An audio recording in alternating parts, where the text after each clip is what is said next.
नमस्कार जन टीवी में स्वागत आपका। मैं हूं योगेंद्र। आप देख रहे हैं खास खबर और खास खबर में हम बात करेंगे राजस्थान के कई जिलों में जिला मुख्यालय को यानी कि कलेक्ट्रेट परिसर को बम से उठाने की धमकियां मिल रही हैं। पिछले कई दिनों से सिलसिला चल रहा है। जयपुर का सवाई मानसिंह स्टेडियम अपने आप में एक अंतर्राष्ट्रीय पहचान रखता है, जहां आईपीएल के मुकाबले हैं।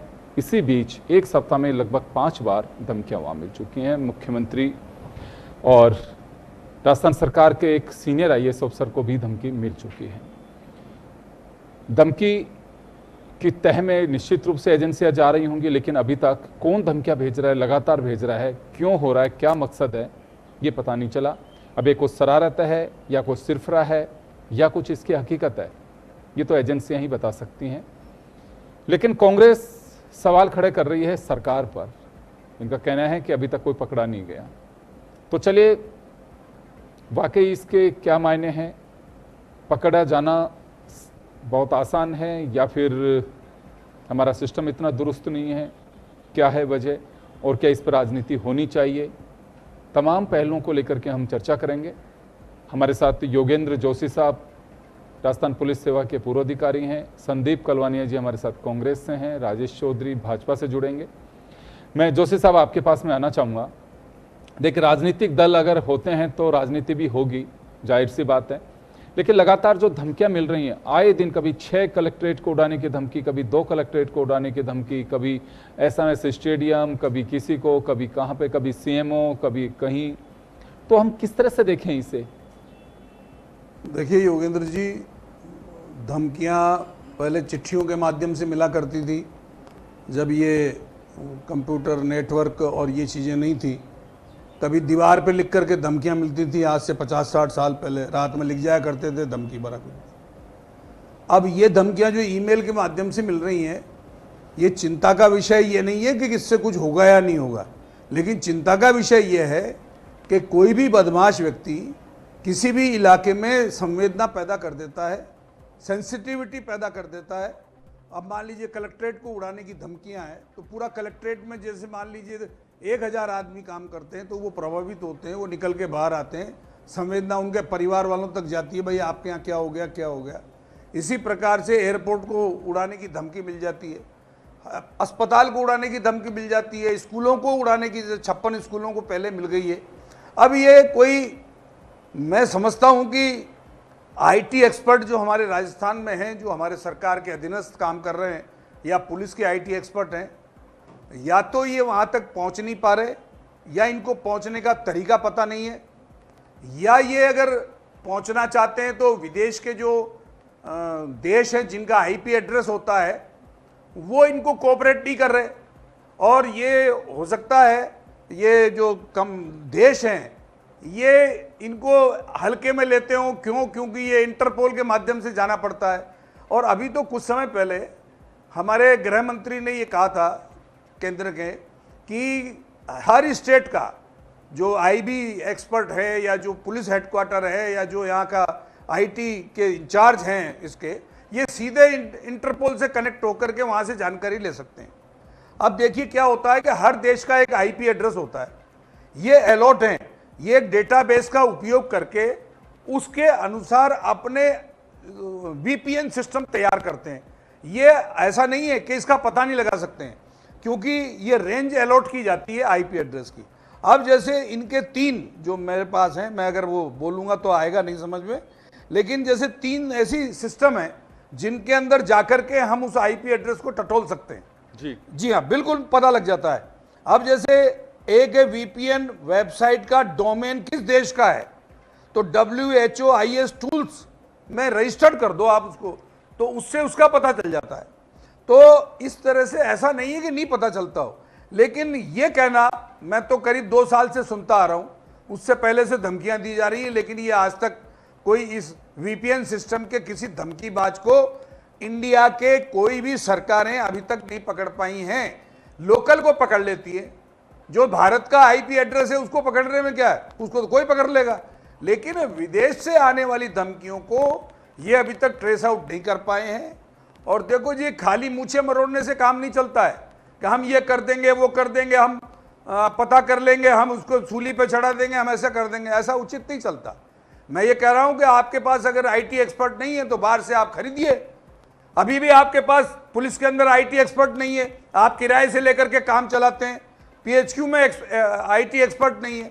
तो मेरा ये कहना है कि हल्की फुल्की जानकारी तो हम जैसे बेवकूफ़ों को भी है कि कैसे कैसे किया जा सकता है, लेकिन ऐसे लोगों को लीजिए जो आईटी एक्सपर्ट हों, वीपीएन सिस्टम का तुरंत पता करें और तुरंत उस देश के अंदर जानकारी करें, वहां के पुलिस से संपर्क करें और किसको अलॉटमेंट किया हुआ है ये नंबर से होते हैं। जैसे भारत का है 122.160.0.0, 122.175.255, ये इंडिया का है, ऐसे हर देश का है। अब मेरे जैसा आदमी पता कर लेता है कि क्या है, तो इतनी बड़ी बड़ी जो हमारी सरकार में बैठे हुए लोग हैं ये क्या पता नहीं कर सकते। लेकिन मेरे समझ में कोई इच्छा शक्ति नहीं है। कारण यह है कि कुछ हो नहीं रहा। ये धमकियां मिलती हैं, डॉग स्क्वाड जाते हैं, बम स्क्वाड जाते हैं, वहाँ वो सब चेक वेक करके सबको रवाना कर देते हैं बाहर के साहब चेक हो गया, ये हो गया। इस तरह की चीज़ें बंद होनी चाहिए।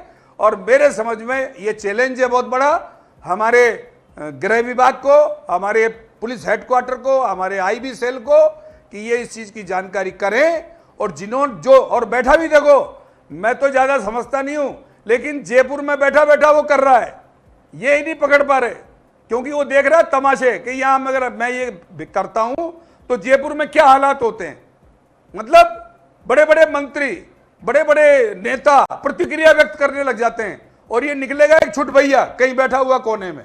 तो मेरा कहना है, तो ये किसी की शरारत ज्यादा लगती है। नहीं, क्या है कि आईटी एक्सपर्ट्स में क्या होते हैं, कुछ बदमाश ऐसे होते हैं जो ये देखते हैं कि मैं कहां तक हस्तक्षेप कर सकता हूं। जैसे किसी साइट को हैक करना है, अब वो बैठा बैठा नहीं, वो बैठा बैठा करता रहता है, कोशिश करता है, ट्राई करता है। अब जैसे माध्यमिक शिक्षा बोर्ड सबसे कमजोर बोर्ड है हमारे देश का, उसके अंदर घुस गए ये और उसमें जाकर के धमकी दे दी। अब ये थोड़े दिन में देखना, आप पीएचक्यू में घुसेंगे वहां की वेबसाइट में और वहां धमकी दे देंगे, फिर ये सीएमओ में चले जाएंगे। तो ये क्या करते हैं, कोई भी बदमाश आदमी, जैसे अपन किसी चीज की तैयारी करते हैं ना कि ये इस तरह का ये पेचकस कसो, इसमें ये पेचकस कसो, ये खुल जाएगा नट बोल्ट ऐसे। तो ये आईटी के जो, क्योंकि ये भी एक बहुत बड़ी एजुकेशन है, समझने की बात है, इसलिए इसके अंदर अभी तक तो हमारे जितने भी आईटी एक्सपर्ट हैं, मेरे पास कोई 5-10 तो डिबेट में आ चुके हैं, लेकिन उनको जानकारी नहीं है कि हमें इसको ट्रेस कैसे करना।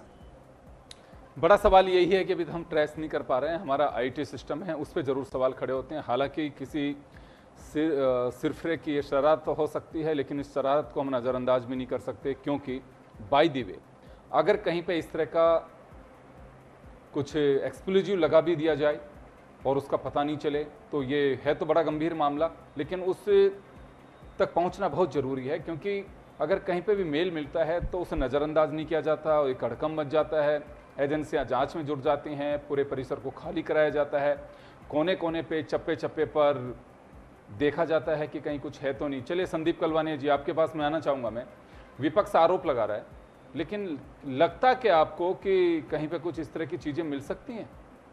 देखिए योगेंद्र जी, इस तरह की जो धमकियाँ आती हैं उनको हल्के में नहीं लेना चाहिए, क्योंकि आज अपन कह सकते हैं कि एक शरारत के तौर पे हो सकती है, मगर जांच का विषय है ये, और जांच यहाँ तक पहुँचनी चाहिए कि ये किसने किया था। कई बार क्या होता है कि शरारत को अपन नज़रअंदाज करते होते हल्के में लेते लेते कोई बड़ी घटना भी हो जाती है, और फिर बड़ी घटना होने के बाद में फिर आप देखते हैं कि बहुत बड़ी क्षति भी होती है।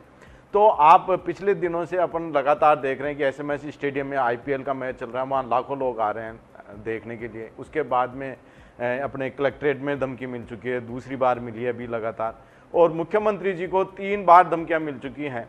तो ये बड़ा गंभीर विषय है, कानून व्यवस्था के लिए भी बड़ा गंभीर। मुख्यमंत्री जी को देखे धमकियां जो मिली फोन के जरिए, उनको तो जेल से ट्रेस करके और उनको दबाव लिया गया। मगर बात अपन उसी बात पे कर रहे हैं कि जो लगातार जो धमकियां मिल रही है ना, वो कानून व्यवस्था के लिए बहुत ही एक चैलेंज है और इनको हल्के में नहीं लेना चाहिए अपने को, क्योंकि देश में और जो सरकारों की जो जिम्मेदारी होती है वो समाज में भयमुक्त वातावरण उपलब्ध कराने की जिम्मेदारी होती है, और कानून व्यवस्था लॉ एंड ऑर्डर बनाने की जिम्मेदारी भी सरकार की होती है। तो लगातार जो धमकियां मिल रही हैं वो गलत है। आप देखें कि जहां ये अभी आप इसको कह सकते हैं कि एक शरारत के तौर पे भी अगर इसको मान लिया जाए, मगर शरारत का दूसरा जो जो इसमें प्रशिक्षित जो लोग हैं वो उसका गलत फायदा उठा सकते हैं और बहुत बड़ा इसमें क्षति भी हो सकती है। तो लगातार सरकार को और पुलिस कानून व्यवस्था को ये देखने की जरूरत है।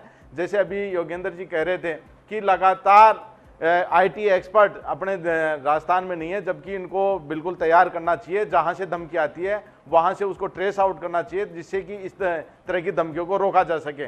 भाजपा सरकार जब से आई है सत्ता में, ये कह के आए थे कि हम अपराध मुक्त वातावरण देंगे, मगर लगातार आप देख लें अभी 16-17 महीनों में लगातार धमकियां मिल रही हैं। और धमकियां इस वजह से मिल रही हैं कि कानून व्यवस्था की कमजोरी को देखकर मिल रही है। हमारे यहाँ पर मुख्यमंत्री जी और उनके पास ही गृह मंत्रालय है, तो वो इतनी कमजोर व्यवस्था बना रखी है, इस वजह से लगातार धमकियां मिल रही हैं। तो जब से 16-17 महीने चलिए, आपके भी एक सुनिए आपके भी एक आईटी सेल बना हुआ है, आपके यहाँ से भी कोई एक्सपर्ट हैं जो, चले ये सरकार फेल है जो भी है, लेकिन आप लोग तो तय में जाने की कोशिश करोगे कहाँ से क्या आ रहा है?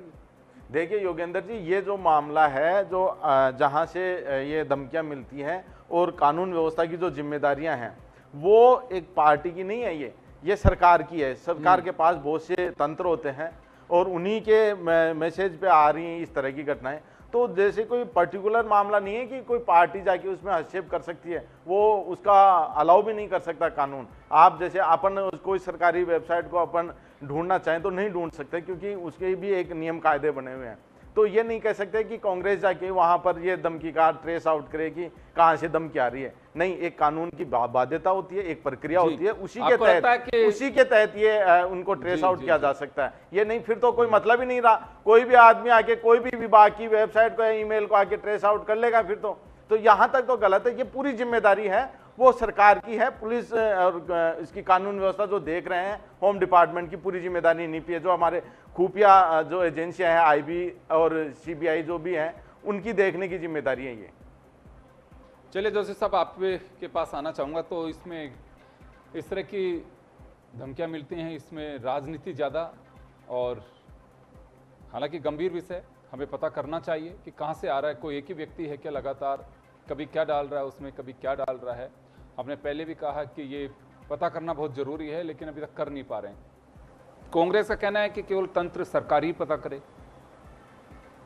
देखिए योगेंद्र जी, जो पार्टियों के आईटी सेल बने हुए हैं ना जी, ये सोशल मीडिया पर इनके उल्टे सुल्टे विज्ञापन या इस तरह की चीज़ें आती हैं, उनको ट्रेस करने का काम करते हैं कि भाई इनके पार्टी के खिलाफ क्या आया है, पार्टी को दूसरे पार्टी के खिलाफ क्या करना है। मतलब इस तरह की एक्टिविटी करने के लिए इनके पास होते हैं। इनके पास वो आईटी एक्सपर्ट नहीं होते। वैसे तो ये ले सकते हैं कि ऐसा आईटी एक्सपर्ट दो जो इस तरह की चीज़ों को ट्रेस कर सके, लेकिन ये करते नहीं है। बाकी करने में कोई मनाही भी नहीं है, कोई सरकार ने कोई मना नहीं कर रखा कि आप इसको ट्रेस नहीं कर सकते। आज अगर मेरे पास ये टूल हो, जो ये आईटी के टूल हो मेरे पास, तो मैं ट्रेस कर सकता हूँ, लेकिन चूंकि मैं सक्षम नहीं हूँ उस चीज़ के लिए, तो ये नहीं कर सकता। अब क्या होता है कि ये जो जितने भी हमारे जो वेबसाइट्स होते हैं, इन वेबसाइट्स पर एंटीवायरस सॉफ्टवेयर उपयोग में लिया जाता है। लेकिन हमारे यहाँ क्या होता है कि जो एंटीवायरस सॉफ्टवेयर है वो भी इतने मजबूत तरीके के नहीं है, या उन पे पैसा खर्च नहीं करते हैं ऐसा ताकि वो आईटी एक्सपर्ट उसका उपयोग करें कि भाई इसके ऊपर जो हमारी जो वेबसाइट है, इस वेबसाइट पे जैसे ही कोई सूचना आएगी वैसे ही हम उसको ट्रैक कर लेंगे, और अनायास ऐसी सूचनाएं जो हमारे काम की नहीं है या हमारे से जुड़ा हुआ कोई व्यक्ति नहीं है वो इसमें घुस नहीं पाएगा। इस प्रकार की चीज़ वो आईटी एक्सपर्ट कर सकते हैं, लेकिन उसमें पैसा खर्च होता है। उसके लिए हर विभाग को एक आईटी एक्सपर्ट रखना पड़ेगा जो उनकी वेबसाइट में घुस नहीं सकता। अब ये जो हमारे यहाँ धमकियाँ जो दी जाती हैं, ये धमकियाँ आसानी से दी जा रही हैं, कोई इसको रोकने टोकने वाला है नहीं। कारण ये है कि जेल से लोग कह रहे हैं कि साहब 4 बार मुख्यमंत्री जी को धमकी दे दी, 1 बार उप मुख्यमंत्री को दे दी, एक IAS को दे दी, ये SMS स्टेडियम को उड़ाने की दे दी। ये क्या होता है, इनमें है तो कुछ नहीं, लेकिन इन धमकियों से ऐसा लगता है कि भाई यहाँ जो शासन करने वाले हैं वो शासन करने वालों को कोई फर्क पड़ भी रहा है कि नहीं पड़ रहा है। तो लोग ये देखते हैं। बाकी चाहे अब मान लीजिए अपराधों को देखेंगे तो ये कहेंगे साहब अपराधों में कमी आ गई, ये हो गया वो हो गया, लेकिन जो गंभीर विषय ये है कि मुख्यमंत्री जी को धमकी देना और फिर उसको ले आए जेल से, उसको लाए बिठाया थाने में, फिर जेल छोड़ आए, भाई उसके खिलाफ सख्त कार्रवाई हो। और सख्त कार्रवाई का मतलब क्या होता है? सख्त कार्रवाई का मतलब तो ऐसी कार्रवाई है कि दोबारा न करे। वो कार्रवाई करने के लिए पुलिस सक्षम है और वो कार्रवाई नहीं की अब तक। अब मतलब वो धमकी देता है और वापस जेल छोड़ जाते हैं। उसकी थोड़ी सी ऐसी बढ़िया खिंचाई करें ताकि वो आइंदा से धमकी देना भूल जाए। लेकिन बराबर कभी उस जेल से देंगे, कभी उस जेल से देंगे, कभी उस जेल से। तो भाई हमारे को भी नीचा देखना पड़ता है कि यार हम कैसे पुलिस में रहे हैं बताओ। हमारे मुख्यमंत्री साहब को ही धमकी दे रहा है। लेकिन जो मौजूदा पुलिस के अधिकारी हैं, क्या इनको फील नहीं होता इस बात का कि यार ये इस चीज को हमें ट्रेस करना चाहिए और इस आदमी को जो है सामने लाना चाहिए कि हम इस तरह की धमकियां आइंदा से न दें। लेकिन मैं समझ रहा हूं कि इस प्रकार की लापरवाही ये देश अपने राज्य के अंदर। जोशी साहब, आपको लगता है कि ये प्रोसेस तो चल ही रहा होगा, एजेंसियां भी जुट रही होंगी?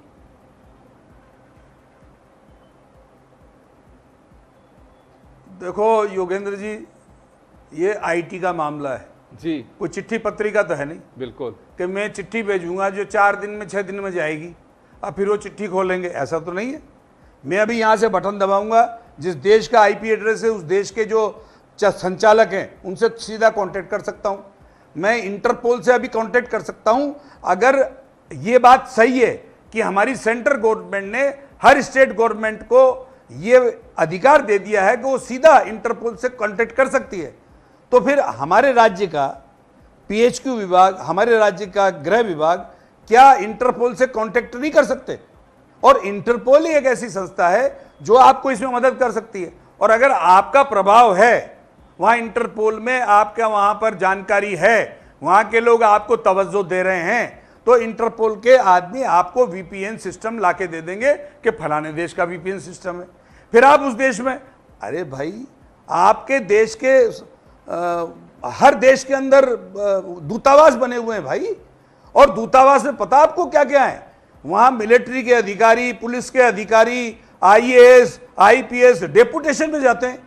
तो वहां क्या, मेरे समझ में ये क्या, मतलब कुछ करने तो जाते होंगे ना विदेश में। तो जिस देश का आईपी एड्रेस है उनको बताया जाए और उस देश के वो जो वहां के दूतावास वाले हैं उस सरकार से बात करें, उनके गृह विभाग से बात करें, पुलिस से बात करें।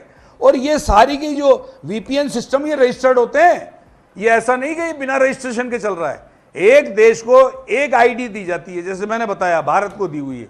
अब भारत में कितने वीपीएन सिस्टम है ये भारत अलॉट करेगा, मतलब भारत की संस्था अलॉट करेगी। तो अगर हमारे यहां वाले से किसी से पूछा जाएगा तो वो बता देगा। लेकिन अगर ये नहीं पहुंच पा रहे हैं, ये क्या 5 साल का समय लेंगे, 10 साल का समय लेंगे? मैं समझता हूं कि टेक्नोलॉजी का जमाना है, इसमें ज़्यादा से ज़्यादा 24 घंटे से ज़्यादा नहीं लगने चाहिए। लेकिन आपने एक क्लू दिया था अभी कि कोई बड़ी बात नहीं, शरारत करने वाला सिरफरा यहाँ से भी मेल कर सकता है, लेकिन इंडिया की आईडी से अगर करेगा तो दबोचा जाएगा। नंबर तो यही के हैं, लेकिन उसने वो टूल खरीद रखा है, वीपीएन टूल जी। वो यहां से उस वीपीएन टूल में जो के माध्यम से कर देता तो फिर वो चला जाता वहां, पकड़ में नहीं आ रहा। हाँ, अब क्या करेंगे ये? तभी तो वो देख के यहाँ मजे ले रहा है कि वो यहाँ रोज कर रहा है। अब उसको ये पकड़ में आ गया कि मेरे, अच्छा उसको ये भी आ गया कि आज मैं इस देश के वीपीएन सिस्टम से कर सकता हूं, कल वो दूसरे वीपीएन सिस्टम पे चला जाएगा, परसों तीसरे पे चला जाएगा। तो वो तो एक्सपर्ट बन रहा है। और मैं तो कह रहा हूं जब पकड़ में आवे तो उसको यहाँ नौकरी लगा लो, ताकि कम से कम उसने कैसे पहुंचा है और कैसे वो बदमाशी कर रहा है उस बदमाशी का तो पता चले और हमारे एक्सपर्ट को वो ट्रेनिंग देवे। कई बार आपने देखा होगा मोटरसाइकिल चोर कैसे चोरी करते हैं, तो पुलिस वाले उससे दिखाते हैं, देख ताला कैसे तोड़ दे, देख, वो फट 1 मिनट में तोड़ करके बता देता है। सब ताज्जुब करते हैं, कोई ताली बजा रहा है, कोई क्या कर रहा है। तो क्या है कि ये का ये सिस्टम यहाँ है। अब ये टूल वाला जो है, इस आदमी को देखिए, ये रोज बैठे बैठे दे रहा धमकियां है और वो देखता है कि यहाँ की सरकार और यहाँ के अखबार क्या कर रहे हैं। बिल्कुल, क्योंकि इस बात का जवाब भाजपा को देना है और भाजपा के पैनलिस्ट राजेश चौधरी को यहाँ आना था, लेकिन अभी तक वो पहुंच नहीं पाए। हमने गुजारिश भी की है कि क्योंकि पैनल में बीजेपी की ओर से ही जवाब देना था, सरकार उनकी है, लेकिन कोई पैनल में पहुंचा नहीं है। मैं चौधरी जी आपके पास, कलवानिया जी आपके पास में आना चाहूँगा और जानना चाहूँगा बहुत कम समय में कि अब लगता क्या है, क्या राजनीति होनी चाहिए या सॉल्यूशन पे कुछ जाना चाहिए? देखिए योगेंद्र जी, ये जो मामला है जो धमकियों वाला, ये राजनीति का मामला नहीं है, मगर एक कानून व्यवस्था का मामला है। आज जो सरकार जो सत्ता में है उनकी नैतिक जिम्मेदारी है कि हमारे राज्य के जो नागरिक हैं उनको स्वच्छ वातावरण दिया जाए, भयमुक्त वातावरण दिया जाए। उसमें भी ये फेल है। आप देखें कि अभी योगेंद्र जी ने, जोशी साहब ने कहा था कि जेल से धमकी दी जा रही है मुख्यमंत्री जी को, तो ये कितना बड़ा हमारे कानून व्यवस्था पे क्वेश्चन मार्क लगा रहा है, क्योंकि जेल में फोन कहां से गया, ये सबसे बड़ी इश्यू है ना। एक जेल में बैठा हुआ कैदी जो आराम से वहां से बैठा बैठा धमकी दे रहा है, तो ये कानून व्यवस्था पे सवालिया निशान उठा रहा है। और आप वहां पर ये कड़ी कार्रवाई क्या है कि आप देखें कि पुलिस प्रशासन कितना उसमें मिला हुआ है, यानी पुलिस प्रशासन या जेल प्रशासन वहां मिला हुआ है, तभी तो फोन वहां पर गए हैं ना। फोन से अगर धमकी दी जा रही है तो निश्चित रूप से ये सरकार का और कानून व्यवस्था का फेल्योर है, और इनको सुधारना चाहिए। हर राज्य में सरकार की एक नैतिक जिम्मेदारी होती है शिक्षा, स्वास्थ्य और कानून व्यवस्था बनाने रखने की। समय हो चुका। बीजेपी से राजेश चौधरी जी अभी आए हैं, तो इनसे जरूर मैं एक बार जानना चाहूंगा अगर इस पे, क्योंकि बड़ा गंभीर मुद्दा है और इस पे जवाब बीजेपी को ही देना है, तो क्या कहते हैं उनसे हम पूछेंगे। क्योंकि आपने आरोप लगाया है कि सरकार का फेलियर है, सरकार बता नहीं पा रही, कानून व्यवस्था का उनका काम है, ये कांग्रेस का आरोप है सरकार पे। राजेश जी, आपके पास में आना चाहूंगा मैं जी, बहुत शॉर्ट में चाहूंगा क्योंकि समय हमारा ऑलरेडी हो चुका है जी।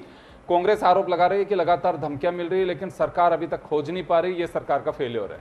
देखिए, कांग्रेस का काम केवल आरोप लगाना ही है, इसीलिए जनता ने उससे नकार दिया। परंतु चूंकि वर्तमान में भाजपा सरकार है, भजनलाल सरकार है, अभी रिसेंटली 350 करोड़ का 350 करोड़ का एक ऐसा प्रोजेक्ट आने वाला है जो साइबर सेल पे ही जितने भी इन पे जो केसेस हो रहे हैं, जितने साइबर अपराध जितने केसेस हो रहे हैं, जितनी धमकियां मिल रही है मेल से, ईमेल से, उन सब पे रोकथाम लगेगी। चूंकि बहुत सारी ऐसी धमकियां मिली, सीएम साहब को भी मिली, खेल सेक्रेटरी नीरज के पवन जी को भी मिली। जब उनके पीछे हमने सर्विलांस लगाया या उनको ट्रैक्स किया हमने, तो किसी का एड्रेस नीदरलैंड आ रहा है, किसी का इंग्लैंड आ रहा है। परंतु उन सारी चीजों को देख के मद्देनजर रखते हुए एक ऐसा पूरे राजस्थान में एक ऐसी आवश्यकता हुई कि एक साइबर सेल, एक इतना बड़ा अपराध होने लग गया है राजस्थान में, तो एक ऐसी सेल खोली जाए राजस्थान में जिससे इन सबका बिल्कुल पटाक्षेप हो, और किसी भी चाहे सीएम साहब हो, चाहे और अन्य कोई व्यक्ति हो, जिसको साइबर अपराध नहीं हो। चूंकि साइबर अपराध केवल धमकियों वाला नहीं हो रहा है, आप देखिए साइबर अपराध में इकोनॉमिक ऑफेंस से ज्यादा होने लग गए हैं। किसी भी आप देखें साइबर अपराध नहीं, चलिए वो तो एक ठगी की अलग चल रही है जो, लेकिन सबसे बड़ी बात तो ये है कि लगातार धमकियां मिल रही हैं। हमारे साथ योगेंद्र जोशी जी भी बैठे हुए हैं, इनका भी कहना है कि अभी तक नहीं पकड़ पा रहे हैं। ये बहुत बड़ा एक सवालिया निशान भी है, क्योंकि इसका पता चलना चाहिए। हम आईटी से जुड़े हुए हैं, कहीं का अगर आ भी रहा है तो पब्लिक डोमेन में आना चाहिए कि 2 दिन पहले राजसमंद को या फिर टोंक को, दौसा को, सीकर को जो धमकी मिली, ये फला आईपी एड्रेस से आया था और इससे कोई मतलब नहीं था, हमने सर्च कर लिया। इस तरह के उसमें किसी को चिंतित होने की जरूरत नहीं। लेकिन ऐसा स्टेटमेंट भी अभी तक ना विभाग का आ रहा, ना पुलिस का आ रहा, किसी का भी नहीं आ रहा है। रोज धमकियां आ रही हैं। आज की भी अगर हम बात करें तो 6 या 7 जिलों को आज भी धमकियां मिली हैं। टोंक, दौसा, राजसमंद, भीलवाड़ा, नागौर, कई जिलों को मिली हैं। तो इसमें बस यही एक बात आती है सामने कि आखिर अगर पता लग रहा है तो फिर पब्लिक डोमेन में चीज़ें भी क्यों नहीं आ पा रही हैं। मैं माफ़ी चाहूँगा, समय का अभाव है। आप सभी का बहुत बहुत शुक्रिया। खास खबर में इतना ही, दीजिए इजाज़त, नमस्कार।